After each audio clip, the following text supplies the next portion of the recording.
Hey guys, Technomentary with the video for you guys. In today's video, I'm going to show you how to check the visibility for your location using the weather app on your iPhone. So let's get started. First thing, you're going to make sure you're connected to either Wi-Fi or cellular data to get this data. And in your iPhone, you have a default weather app that gives you tons of data. So if you were to check out data for your location or another location, simply click on it.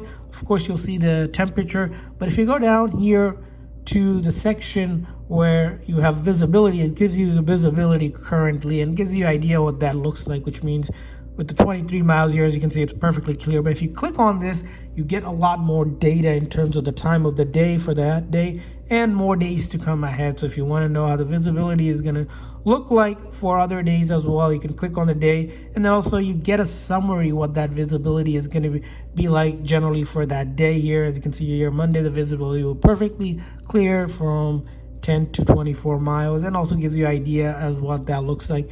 And if you want, you can also get this data in other units as well. By default, it's miles, but if you click on it, you can get it also in kilometers as well. And then, of course, you can select other days up to almost 2 weeks or so here of data that's available right on your iPhone. So I hope this video is helpful.